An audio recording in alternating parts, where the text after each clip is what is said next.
কথাঞ্জলি সাহিত্য সংস্থার উদ্যোগে আয়োজিত ব্যতিক্রমী সন্ধ্যা সাহিত্য এবং সংস্কৃতি চর্চার অঙ্গনে ব্যতিক্রমী অবদানের জন্য তিনজনকে বিশেষ সম্মাননা।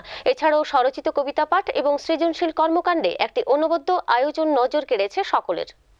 কথাঞ্জলি সাহিত্য সংস্থার উদ্যোগে গত 17 মার্চ আগরতলা গ্র্যান্ডোস ক্লাবের হলঘরে আন্তর্জাতিক নারী দিবস পালন করা হয়। অনুষ্ঠানে উপস্থিত ছিলেন ত্রিপুরা মহিলা কমিশনের চেয়ারপারসন ঝর্ণা দেববর্মা, পৌর নিগমের ডেপুটি মেয়র মনিকা দাস দত্ত, বিশিষ্ট সাহিত্যিক ডক্টর আশিস বৈদ্য, কথাঞ্জলি সাহিত্য সংস্থার কার্যকরী কমিটির সভানেত্রী বিপ্লবী চক্রবর্তী সহ অন্যান্যরা। এই অনুষ্ঠানের মাধ্যমে 3 জন বিশিষ্ট নারী ব্যক্তিত্বকে কথাঞ্জলি নারী সম্মাননা প্রদান করা হয়।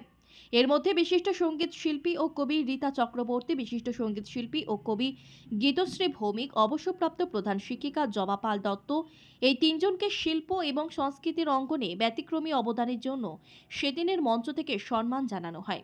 অনুষ্ঠানে 50 জন কবি সাহিত্যিক শিল্পী তাদের স্বরচিত কবিতা পাঠ ও আলোচনা এবং সঙ্গীতে অংশগ্রহণ করেন।